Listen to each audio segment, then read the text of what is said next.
বা জান্নাতীদের মধ্যে এই উম্মতের মানুষের সংখ্যা বেশি হবে, তবুও নবী সাল্লাল্লাহু আলাইহি ওয়াসাল্লাম বলেছেন যে আমার উম্মত 73টা দলে ভাগ হয়ে যাবে। বনু ইসরাইল 72 দলে ভাগ হয়েছিল। ওয়াতাফতারিকু উম্মতি আলা 73 মিল্লা, আমার উম্মত 73টা দলে ভাগ হয়ে যাবে। কুল্লুহুম ফিন্নার, প্রত্যেকটা দলই যাবে জাহান্নামে, ইল্লা মিল্লাতান ওয়াহিদা, একটা মাত্র দল ছাড়া। কিলা মান হিয়া ইয়া রাসূলুল্লাহ, বলা হলো তারা কারা হে আল্লাহ রাসূল সাল্লাল্লাহু আলাইহি ওয়াসাল্লাম? নবীজি বললেন মা আনা আলাইহি ওয়া আসহাবি, আমি যার উপরে আছি, আমার সাহাবীরা যার উপরে আছে। দুর্ভাগ্যজনক হচ্ছে ইসলামের নামে যত দলাদলি হয়েছে সবারই এই একটাই দলিল যে মা আনা আলাইহি ওয়া আসহাবি, আমি যার উপরে আছি, আমার সাহাবীরা যার উপরে আছে। সবাই দাবি করে আমরা তাই করছি। কেন বেশিরভাগ মানুষ জাহান্নামে যাবে? একটা উত্তর আমরা পেলাম, চোখ দিয়েছি দেখেনি, কান দিয়েছি শোনেনি, কলব দিয়েছি উপলব্ধি করেনি। অর্থাৎ আল্লাহর সত্যের সন্ধান তারা পায়নি, সত্যকে মূল্যায়ন করে নাই, আল্লাহ পাকের বিধানের আনুগত্য করেনি। আরেকটা কারণ আছে, সেটা হলো শিরক। কারণ যে বেশিরভাগ মানুষ জাহান্নামে যাবে তাদের আমল নামায় একটা পাপ থাকবে, খুব কমন পাপ, সেটা হলো শিরকের পাপ। কিভাবে এটা বলতে পারি? এভাবে পারি যে আল্লাহ পাক সূরা নিসার মধ্যে বলেছেন ইন্নাল্লাহা লা ইয়াগফিরু আন ইউশরাকা বিহি ওয়া ইয়াগফিরু মা দুনা যালিকা লিমান ইয়াশা। আল্লাহ পাক বলছেন আমি শিরক ছাড়া অন্য যে কোনো গুনাহ যাকে ইচ্ছা ক্ষমা করে দেব। আল্লাহ পাক বলছেন আমি, আল্লাহ পাক শিরকের গুনাহ মাফ করেন না, অন্য যে কোনো গুনাহ যাকে ইচ্ছা আল্লাহ পাক মাফ করে দিবেন ইনশাআল্লাহ। আল্লাহ পাক যখন ঘোষণা দিলেন যে শিরক ছাড়া অন্য গুনাহ আমি মাফ করে দেব ইনশাআল্লাহ, শুধু মানুষের সাথে জড়িত বিষয় বাদ দিয়ে। কারণ মানুষের সাথে জড়িত বিষয় আল্লাহ রাব্বুল আলামিনের কাছে ক্ষমা চেয়ে লাভ হচ্ছে না। যেটা মানুষের সাথে জড়িত বিষয় সেটা আল্লাহর কাছে ক্ষমা চেয়ে লাভ হচ্ছে না। ধরেন আপনি কারো গীবত করেছেন, নাউজুবিল্লাহ, কারো সম্পদ আত্মসাৎ করেছেন, কারো প্রতি জুলুম করেছেন, কাউকে গালি দিয়েছেন, চুরি ডাকাতি করেছেন, ছিনতাই করেছেন, অন্যের সম্পদ আত্মসাৎ করেছেন, কাউকে ধর্ষণ করেছেন, অর্থাৎ অন্য কারো সম্মানহানি করেছেন, জান মাল ইজ্জতের হানি করেছেন। এই বিষয়টার ক্ষমা আল্লাহর কাছে পাওয়া যাবে না। এই ক্ষমাটা ওই বান্দার কাছে নিতে হবে যে ভাই আমি আপনার গীবত করেছিলাম, আমাকে মাফ করে দেন। ভাই আমি আপনার সম্পদ চুরি করেছি, এই নেন, ফেরত নেন। ভাই আমি তোমার জমি আত্মসাৎ করেছি, এটা তোমার, তুমি নিয়ে নাও। ভাই আমি তোমার কাছে টাকা ধার নিয়েছিলাম, দেইনি, এই যে দিয়ে দিলাম, শোধ। প্রতিটা বিষয় যেটা মানুষের সাথে জড়িত, হাক্কুল ইবাদ, এটা আল্লাহর কাছে ক্ষমা হবে না, এটা তার কাছেই ক্ষমা নিতে হবে, এবং এটা খুব কঠিন বিষয়। এর জন্য একটা কলবুন সালিম দরকার হয়, মানে সৎ মনের দরকার হয়। আর এই সৎ মন অনেক দাড়ি টুপির ভিতরেও থাকে না। আমি কি বুঝাতে পারছি? এই মনস্তাত্ত্বিক সততা দাড়ি টুপি জুব্বা পাগড়ির ভিতরে নাও থাকতে পারে, এটা ভিতরের ব্যাপার। যার কলব যত বেশি পরিচ্ছন্ন আলোকিত, সে তত বেশি সৎ হবে ইনশাআল্লাহ। কোনো কোনো ক্ষেত্রে আমরা এমনও দেখেছি যে একজন নন মুসলিম হিন্দু সম্প্রদায়ের মানুষ, সে মাপে কম দিচ্ছে না, একজন মুসলিম দিচ্ছে। কোনো কোনো ক্ষেত্রে দেখবেন আপনাদের এলাকায় আগে হিন্দু সম্প্রদায় বেশি ছিল না? আমার জানা মতে রংপুরের এই জায়গায় তো আগে শহর ছিল, তাই না? এখন এখানে অনেক নিদর্শন আছে, খাঁটি খাবারের জন্য মানুষ তাদের কাছে আসতো, মুসলিমদের দোকানে না গিয়ে তাদের দোকানে যাচ্ছে। তাদের দুধটা হবে খাঁটি, ঘিটা হবে খাঁটি, মিষ্টি হবে খাঁটি। মুসলিমের দোকান বাদ দিয়ে তাদের কাছে যাচ্ছে মানুষ, সততা দিয়ে তারা মানুষের মন জয় করলো। কোনো কোনো ক্ষেত্রে আপনি দেখবেন একজন অমুসলিম রাষ্ট্রের দায়িত্বে আছে, প্রশাসনে আছে, বা সামাজিক দায়িত্বে আছে, ব্যবসা করছে, চাকরি বাকরি করছে। কোনো কোনো ক্ষেত্রে দেখা যায় যে তারা অনেক মুসলিমের চেয়ে বেশি সৎ। হ্যাঁ, ঘুষ নিচ্ছে না, দুর্নীতি করছে না, ব্যবসায় ভাবে কম দিচ্ছে না, সিন্ডিকেট করছে না, চোরা কারবারি করছে না, অনেক ক্ষেত্রে দেখা যায়। এই শ্রেণীর মানুষদেরকে আল্লাহ পাক হেদায়েত দিয়ে দিতে পারেন।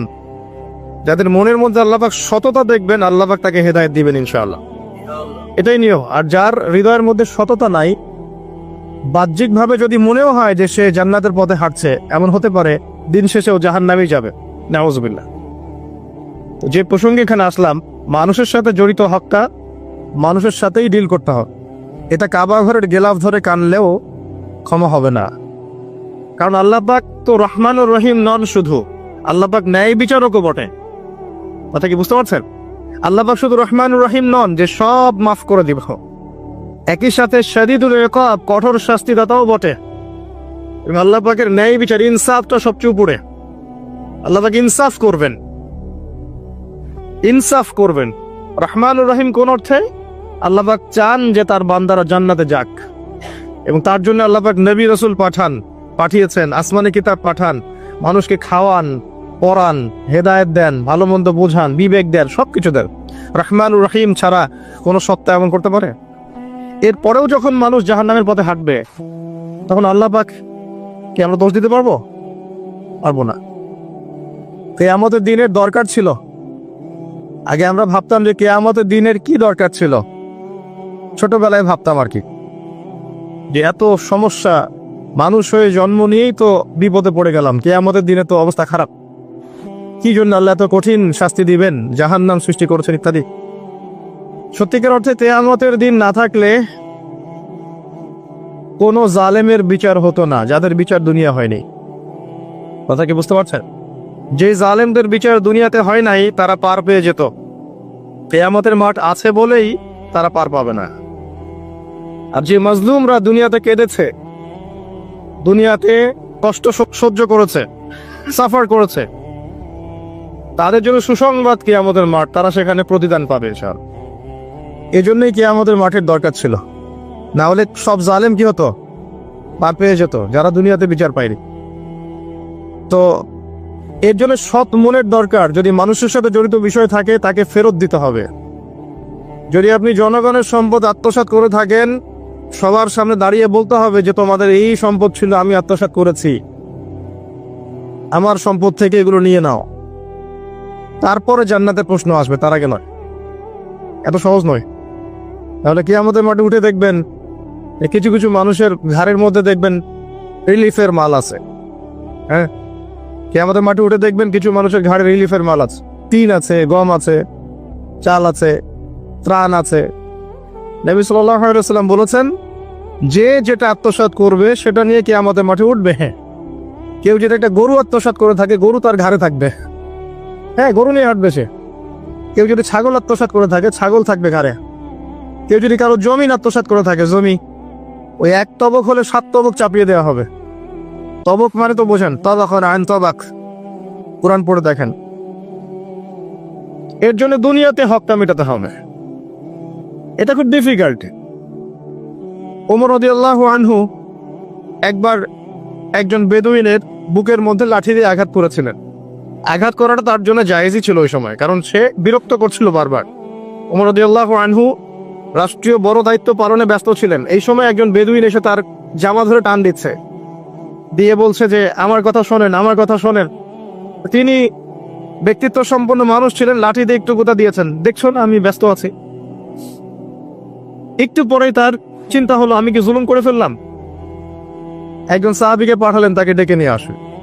সেই সাহাবী তাকে ডেকে নিয়ে আসলেন।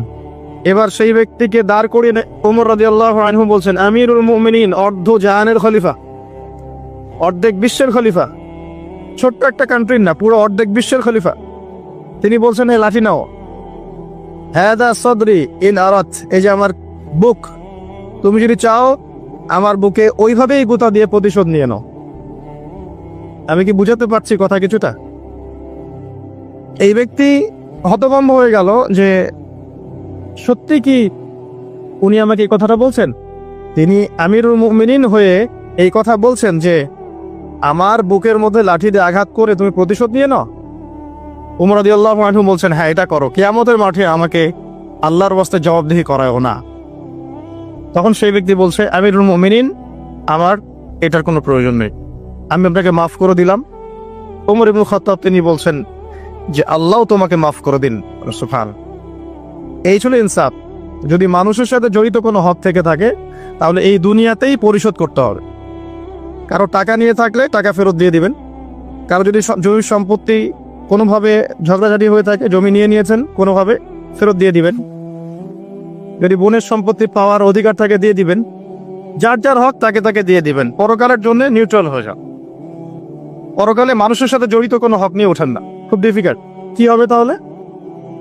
পরিণতিটা এটা হবে, নবী সাল্লাল্লাহু আলাইহি ওয়াসাল্লাম বলেছেন, কিয়ামতের মাঠে কিছু মানুষ উঠবে যারা নামাজ, রোজা, হজ, যাকাত, সাদাকা এরকম অনেক নেকি নিয়ে উঠবে। নেকি নিয়ে ওঠার পরে দেখবে সামনে যে অনেক মানুষ দাঁড়িয়ে আছে পাওনাদার, কারো গীবত করেছে, কাউকে ধর্ষণ করেছে, কারো সম্পদ আত্মসাৎ করেছে, কাউকে গালি দিয়েছে, কাউকে জুলুম করেছে ইত্যাদি। এই মানুষগুলো দাঁড়িয়ে থাকবে। ওই সময় তো আর বেচা কেনার সুযোগ নাই, পরিশুদ্ধ হওয়ার সুযোগ নাই। আল্লাহ পাক তখন বলবেন যে এই ব্যক্তিদের নেকি তাদের আমল নামায় দিয়ে দাও, পাওনাদারদের আমল নামায় এই নেকি দিয়ে দাও। ও নামাজ, রোজা, হজ, যাকাতের নেকি থেকে তাদের ঋণ শোধ করা হবে। এবং শোধ করতে করতে যদি নেকি শেষ হয়ে যায় তখন ওই ব্যক্তিদের গুনাহ থেকে গুনাহ এই ব্যক্তির আমল নামায় যুক্ত করা হবে। পরিশেষে এই ব্যক্তি যাবে জাহান্নামে, ওরা চলে যাবে জান্নাতে। মানে নাউজুবিল্লাহ। দুনিয়াতে আল্লাহর সাথে জড়িত বিষয় থাকতে পারে, পরকালে যেন মানুষের সাথে জড়িত কোনো হক রাখেন না। এটাই প্রথম নাসিহাত। আল্লাহ রাব্বুল আলামিন এটাই বলেছেন যে নিশ্চয়ই আল্লাহ শিরক ছাড়া সমস্ত গুনাহ মাফ করতে পারেন। তার মানে আমরা বুঝতে পারছি যে বেশিরভাগ মানুষ জাহান্নামে যাবে তাদের আমল নামায় শিরকের পাপ থাকবে। কিসের পাপ থাকবে? শিরকের পাপ থাকবে। কারণ আল্লাহ পাক বলেছেন শিরক ছাড়া যে কোনো গুনাহ তিনি ক্ষমা করতে পারেন। এবং মেরাজের রাতে যখন নবী সাল্লাল্লাহু আলাইহি ওয়াসাল্লাম আল্লাহর সাথে সাক্ষাৎ করেছেন, আল্লাহ পাক 3টা প্রতিশ্রুতি দিয়েছেন, 3টা হাদিয়া, উপহার। একটা হচ্ছে 50 ওয়াক্ত নামাজ, যেটাকে আমরা এখন 5 ওয়াক্ত পড়ি। 5 ওয়াক্ত পড়লে আপনি 50 ওয়াক্তের নেকি পাবেন ইনশাআল্লাহ। আর এই উম্মতের যে কোনো নেকির কাজ 10 দিয়ে গুণ করা হবে। একটা ভালো কাজ করলে আপনি 10 গুণ নেকি পাবেন, আল্লাহ পাক এটা বলে দিয়েছেন। কিন্তু গুনাহ একটা করলে একটাই পাবেন। একটা গুনাহ করেছেন, একটাই থাকবে, এটাকে 10 দিয়ে গুণ করা হবে না। এটা প্রথম হাদিয়া। দ্বিতীয় হাদিয়া হচ্ছে সূরা বাকারার শেষের 3টা আয়াত। সূরা বাকারার শেষের 3টা আয়াত, লিল্লাহি মা ফিস সামাওয়াতি, এখান থেকে ফানসুরুন আলাল কওমিল কাফিরিন পর্যন্ত। এটা একটা হাদিয়া। এবং নবী সাল্লাল্লাহু আলাইহি ওয়াসাল্লাম বলেছেন, রাতের বেলা কেউ যদি এই 3টা আয়াত পড়ে ঘুমায়, ঘুমানোর আগে এই 3টা আয়াত পড়ে নিয়ে ঘুমায়, বা মাগরিবের নামাজের পর থেকে পড়া শুরু করে, কারণ মাগরিবের পর থেকে রাত শুরু হয়। পশ্চিমা বিশ্বের মতো 12টার পর থেকে রাত শুরু হয় না ইসলামে, সূর্য ডুবলেই রাত শুরু হয়। তো নবী সাল্লাল্লাহু আলাইহি ওয়াসাল্লাম বলছেন তার আমল নামায় সারা রাত ইবাদতের নেকি দেওয়া হবে ইনশাআল্লাহ। আরেকটা হাদিয়া হচ্ছে এটা, আল্লাহ পাক ঘোষণা দিয়েছেন এই উম্মতের কোনো ব্যক্তি যদি শিরক না করে মারা যায়, এই উম্মতের কোনো ব্যক্তি যদি শিরক না করে মারা যায়, মানুষের সাথে জড়িত কোনো পাপ না থাকে, ইনশাআল্লাহ আল্লাহ পাক তাকে মাফ করে দিবেন। আর এই সূরা নিসার আয়াতটাও এটাই প্রমাণ করছে। আল্লাহ পাক বলছেন ইন্নাল্লাহা লা ইয়াগফিরু আন ইউশরাকা বিহি, আল্লাহ পাক শিরকের গুনাহ মাফ করেন না, ওয়া ইয়াগফিরু মা দুনা যালিকা লিমান ইয়াশা, এবং এছাড়া যে কোনো পাপ আল্লাহ পাক যাকে ইচ্ছা মাফ করতে পারে। আল্লাহ পাক পরম করুণাময়, অসীম দয়াল। এক ব্যক্তি 100টা খুন করেছিল, 99টা খুন করার পরে, এটা বনু ইসরাইলের ঘটনা, এটা গল্প নয়, কেচ্ছা কাহিনী নয়, সত্য ঘটনা। সে তওবার সুযোগ খুঁজছে, তওবা করা যাবে কিনা। খুঁজতে খুঁজতে খুঁজতে একজন আবেদের কাছে গিয়েছে। আবেদ মানে যে ইবাদত করে কিন্তু জ্ঞান নাই।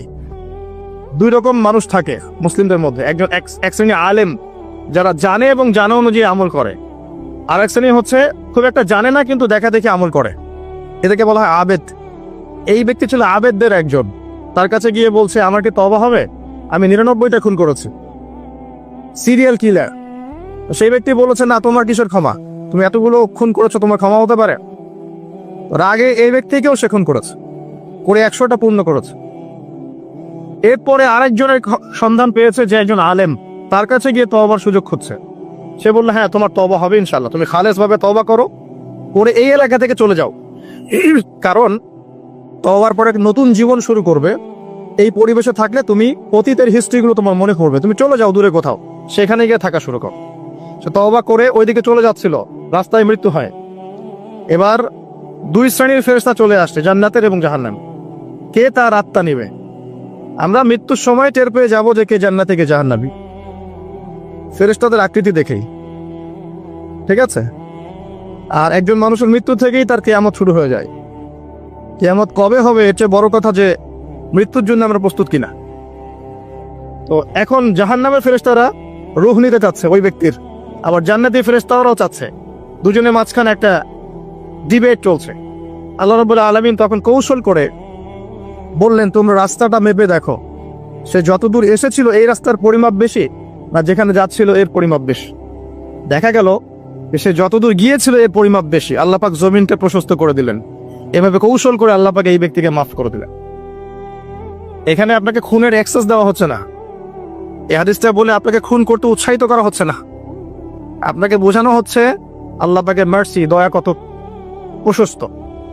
আরেক ব্যক্তি ছিল, সে ব্যভিচারিণী, ব্যক্তি না, সে মহিলা। সে ব্যভিচারিণী মহিলা, প্রস্টিটিউশনে ছিল, যাকে আমরা এখন যৌনকর্মী বলি বর্তমান আধুনিক সভ্যতায়, সো কল্ড আধুনিক সভ্যতায়। এবং তাদের অধিকারের জন্য আমরা অনেক কিছুই করতে চেষ্টা করি। আমরা একটা স্লোগানও দিই, আমার দেহ আমার সিদ্ধান্ত, নাউজুবিল্লাহ।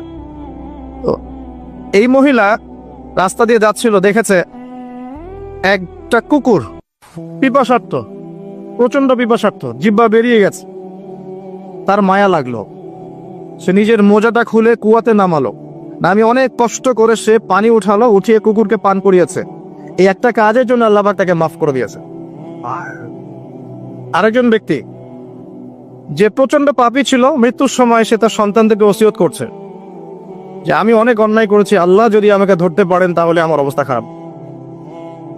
তো আমি যখন মারা যাব তখন আমার দেহটাকে পুড়িয়ে ফেলবে, পুড়িয়ে অর্ধেক ছাই বাতাসে ভাসিয়ে দিবে আর অর্ধেক ছাই সমুদ্রে ভাসিয়ে দিবে। মানে বাতাসে অর্ধেক উড়িয়ে দিবে, সমুদ্রে অর্ধেক ভাসিয়ে দিবে। ছেলেরা তাই করলো। এই ব্যক্তির আকীদা কি, যদি আল্লাহ আমাকে ধরতে পারেন তাহলে খবর আছে। তার মানে ওর আকীদা যে আল্লাহ ধরতে পারবেন না এমন করলো, এটা কিন্তু কুফরি আকীদা, তাই নয় কি? পুনরুত্থানে বিশ্বাস না করাটা কুফরি নয় কি? ইমানের 6টা পিলারে একটা হচ্ছে পরকালে বিশ্বাস, তাই না? একটা পিলারই তো তার মধ্যে নাই। তো সন্তানরা তাই করলো। আল্লাহ পাক সাগরকে বললেন ছাই জমা করে দাও, জমিনকে বললেন ছাই জমা করে দাও। আর বাই দ্য ওয়ে, আল্লাহর আদেশ প্রকৃতি শোনে, মানুষ না শুনলে প্রকৃতি শোনে। সাগরের পরে গিয়ে আপনি দাঁড়ান, দাঁড়িয়ে থাকবেন, এই বিশাল সমুদ্র গর্জন করতে করতে আসবে, এসে বিনয়ের সাথে আপনার পা ধুয়ে দিবে। আল্লাহ পাক তাকে আদেশ করেছেন, তোমার সামনে দাঁড়ালে পা ধুয়ে দিও, অহংকার করো না। আল্লাহ যখন ওই সমুদ্রকে আদেশ করবেন যে এই জনপদের লোকেরা আমার আদেশ মানছে না, জলোচ্ছ্বাস দিয়ে উড়িয়ে দাও, সমুদ্র তাই করবে। প্রকৃতি আল্লাহর কথা শোনে। ছাই জড়ো করা হলো। জড়ো করার পরে আল্লাহ পাক এই ব্যক্তিকে আবার পুনরুজ্জীবিত করে জিজ্ঞাসা করলেন, কি জন্য এই কাজটা করেছেন, কেন এই কাজটা করেছো? তখন এই ব্যক্তি বলছে, হাদিসের কথাগুলো এমন, এই ব্যক্তি বলছে, মিন খাশিয়াতিকা ইয়া রাব্বি, আল্লাহ আমি তোমার ভয়ে এই কাজটা করেছিলাম। আর তুমি খুব ভালো করেই জানো হে আল্লাহ যে আমি তোমার ভয়ে করেছি না অন্য কোনো কারণে করেছি। আল্লাহ পাক বললেন, আমি তোমাকে মাফ করে দিলাম। আর দুজন ব্যক্তি, এটা বলে সামনে যাচ্ছেন, আর দুজন ব্যক্তি, এটা আমাদের মুসলিমদের জন্য শিক্ষা আছে। আমরা মুসলিমরা মনে করি যে আমরা সুপিরিয়র হয়ে গেছি। মাশাআল্লাহ, জুমার নামাজে আসি, রমজানের রোজা রাখি, মাঝে মাঝে একটু জাকাত দেই, সুযোগ পেলে একটা হজ উমরা করে আসি, তাই না? মাঝে মাঝে মসজিদে এসে নামাজ পড়ি, আমরা মনে হয় জান্নাতের সার্টিফিকেট পেয়ে গেছে, আমরা এমনটা মনে করি আর কি। দুই ব্যক্তি, একজন অনেক আল্লাহওয়ালা মানুষ, আর একজন হচ্ছে যে আল্লাহর দিনের খুব একটা পরোয়া করে না। এই বন্ধু সেই বন্ধুকে দাওয়াত দেয়, দিনের পথে আসো, দিনের পথে আসো, আসো। এই ব্যক্তি শোনে না। তো একদিন এই ব্যক্তি বলে ফেললো, যে ব্যক্তি একটু পায়াস টাইপের রিলিজিয়াস মুসলিম, সে বলে ফেললো যে আল্লাহ তোকে কখনো মাফ করবে না।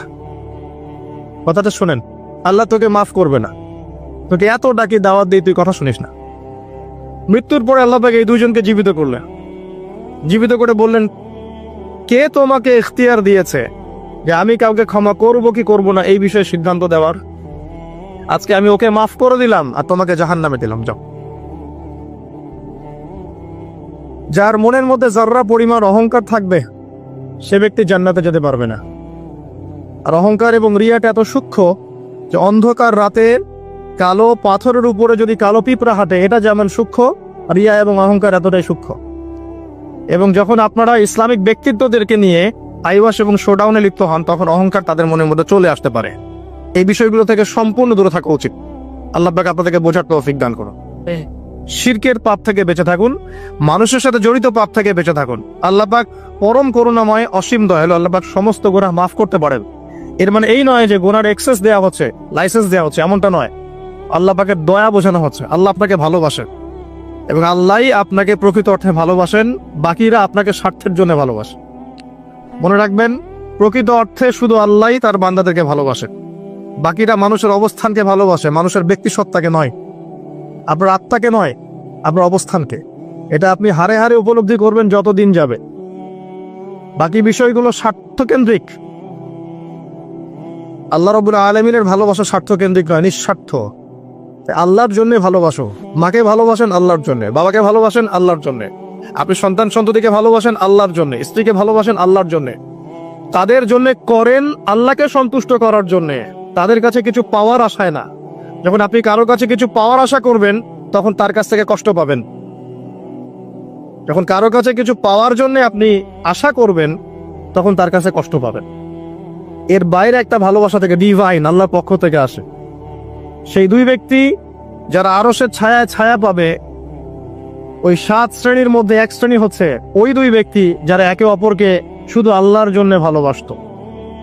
এই ভালোবাসা, মুআমালাত, আপনার উঠা বসা, চলাফেরা, ইবাদত, প্রতিটা কাজ হোক শুধু আল্লাহর সন্তুষ্টির জন্য। এটাই হচ্ছে তাওহীদের চূড়ান্ত লেভেল। তখন গিয়ে আপনি আল্লাহর মারিফত বুঝতে পারবেন, আল্লাহকে আপনি আপন করে পাবেন। যখন ডাকবেন, দেখবেন আল্লাহ আপনার কাছে আছে। এমন সময় দেখবেন মনে মনে কিছু চিন্তা করেছেন যে আমার এটা দরকার, দেখবেন বাসায় গিয়ে ওটা হাজির আপনার সামনে। নবী সাল্লাল্লাহু আলাইহি ওয়াসাল্লাম এটাই বলেছেন, জুতার ফিতার প্রয়োজন হলেও আল্লাহর কাছে চেয়ে নাও। তোমার যদি জুতার ফিতার প্রয়োজন হয়, আল্লাহর কাছে চেয়ে নাও, কারো কাছে চেয়েও না। আব্দুর রহমান বিন আউফ রাদিয়াল্লাহু আনহু মদিনায় গিয়েছেন হিজরত করে। অন্য একজন সাহাবী বলছেন, আমার 2টা বাড়ি আছে, একটা নিয়ে নেন, 2টা জমি আছে, একটা নিয়ে নেন। আব্দুর রহমান বিন আউফ তিনি বলছেন, আরিনি আইনাস সুক, আমাকে দেখিয়ে দাও যে বাজার কোথায়।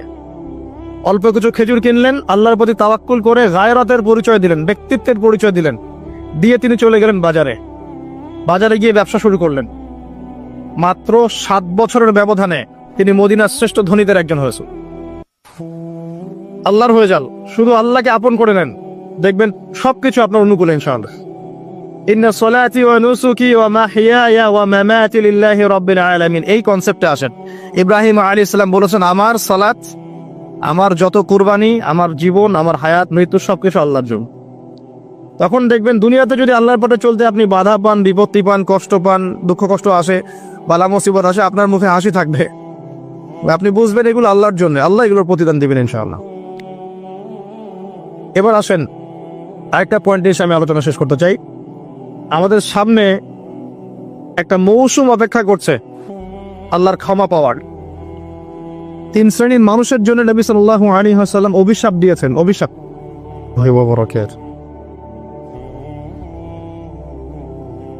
ইন্নাল হামদুলিল্লাহ নাহমাদুহু ওয়া নাস্তাঈনুহু মান ইয়াহদিহিল্লাহু ফালা মুদিল্লা লাহু ওয়া মান ইউদ্লিল ফালা হাদিয়া লাহু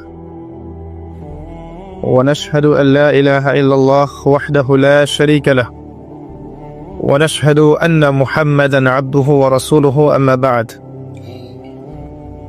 فأعوذ بالله من الشيطان الرجيم بسم الله الرحمن الرحيم وقال الله تعالى في كلامه المجيد والفرقانه الحميد يا أيها الذين آمنوا اتقوا الله حق تقاته ولا تموتن إلا وأنتم مسلمون وقال رسول الله صلى الله عليه وسلم القرآن حجة لك أو عليك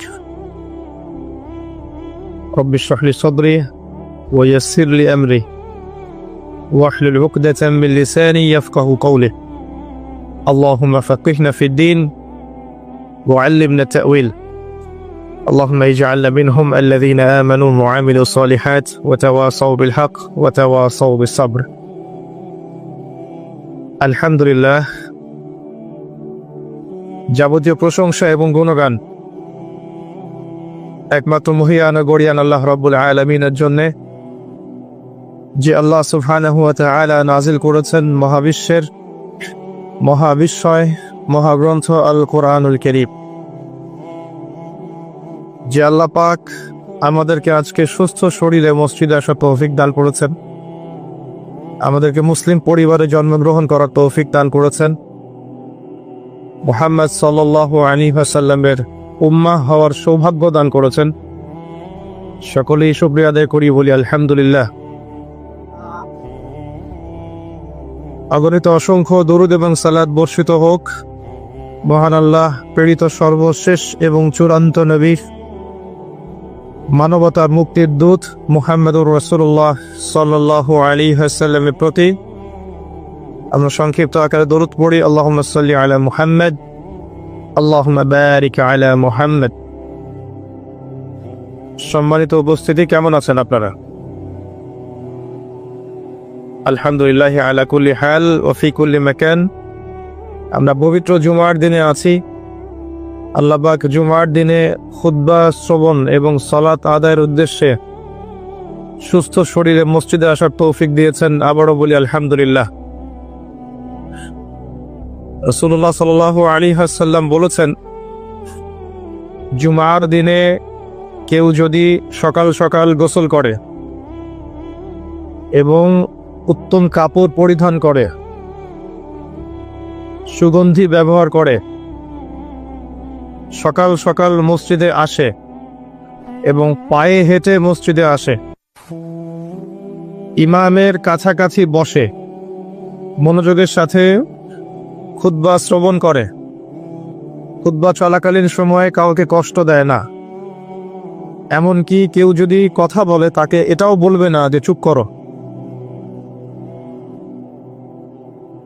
এবং ইমামের সাথে নামাজ শেষ করে, নবী সাল্লাল্লাহু আলাইহি ওয়াসাল্লাম বলেছেন, এই ব্যক্তির আমলনামায় প্রত্যেক পদক্ষেপের বিনিময়ে 1 বছরের নফল নামাজ, 1 বছরের নফল রোজার নেকি দেয়া হবে। এই বিশাল নেকিটা নষ্ট হয়ে যাবে যদি খুতবা চলাকালীন সময় আমরা কথাবার্তা বলি, মোবাইলে ব্যস্ত থাকি, লুকিয়ে লুকিয়ে ভিডিও করি, ফটো সেশন করতে থাকি ইত্যাদি, অন্যকে কষ্ট দেই, আপোষে কথাবার্তা বলি, তাহলে এই পুরো নেকিটা নষ্ট হয়ে যাক। দেখবেন এটা বলে দেওয়ার পরেও কিছু মানুষ কথা বলবে, এই কাজ করবে। আল্লাহ পাক বলেছেন কিছু মানুষ সম্পর্কে, লাহুম কুলুবুন লা ইয়াফকাহুনা বিহা, আমি হৃদয় দিয়েছি উপলব্ধি করে না, ওয়া লাহুম আযানুন লা ইয়াসমাউনা বিহা, শ্রবণ ইন্দ্রিয় দিয়েছি শুনবে না, ওয়া লাহুম আ'য়ুনুন লা ইউবসিরুনা বিহা, চোখ দিয়েছি দেখবে না। আল্লাহ বলেছেন এমন কিছু মানুষের কথা, এবং তাদের বিষয়ে আল্লাহ বলছেন, উলাইকা কাল আনআম, এরা হচ্ছে গবাদি পশুর মতো, জাস্ট লাইক ক্যাটলস, গবাদি পশু, জন্তু জানোয়ারের মতো। বাল হুম আদাল, বরং তার চাইতেও নিকৃষ্ট। উলাইকা হুমুল গাফিলুন, এরা হচ্ছে গাফেল সম্প্রদায়। আল্লাহ পাক এদেরকে দিয়েই জাহান্নাম পূর্ণ করবেন। ওয়ালাকাদ যারানা লিজাহান্নামা কাসীরাম মিনাল জিন্নি ওয়াল ইনস, প্রচুর জিন আর মানুষকে দিয়ে আমি জাহান্নাম পূর্ণ করব। অপরাধ এটাই, চোখ দিয়েছি দেখে নাই, কান দিয়েছি শোনে নাই, হৃদয় দিয়েছি উপলব্ধি করে নাই, এটাই অপরাধ। আর সহিহ বুখারীর মধ্যে 4 বার একটা হাদিস এসেছে যে আল্লাহ পাক আদম আলাইহিস সালামকে ডাকবেন কিয়ামতের মাঠে এবং বলবেন, তোমার সন্তানদের মধ্য থেকে জাহান্নামীদেরকে আলাদা করে দাও। আদম আলাইহিস সালাম বলবেন, কতজন হে আল্লাহ? আল্লাহ পাক বলবেন, প্রতি 1999 জনকে জাহান্নামের জন্য আলাদা করে দাও। যদিও এই উম্মতের বেশিরভাগ মানুষ জান্নাতে যাবে ইনশাআল্লাহ, বা জান্নাতীদের মধ্যে এই উম্মতের মানুষের সংখ্যা বেশি হবে, তবুও নবী সাল্লাল্লাহু আলাইহি ওয়াসাল্লাম বলেছেন যে আমার উম্মত 73টা দলে ভাগ হয়ে যাবে। বানু ইসরাঈল 72 দলে ভাগ হয়েছিল। ওয়াতাফতারিকু উম্মতি আলা 73 মিল্লা, আমার উম্মত 73টা দলে ভাগ হয়ে যাবে। কুল্লুহুম ফিন নার, প্রত্যেকটা দলই যাবে জাহান্নামে, ইল্লা মিল্লাতান ওয়াহিদা, একটা মাত্র দল ছাড়া। কিলা মান হিয়া ইয়া রাসূলুল্লাহ, বলা হলো তারা কারা হে আল্লাহ রাসূল সাল্লাল্লাহু আলাইহি ওয়াসাল্লাম? নবীজি বললেন, মা আনা আলাইহি ওয়া আসহাবি, আমি যার উপরে আছি, আমার সাহাবীরা যার উপরে আছে। দুর্ভাগ্যজনক হচ্ছে ইসলামের নামে যত দলাদলি হয়েছে সবারই এই একটাই দলিল যে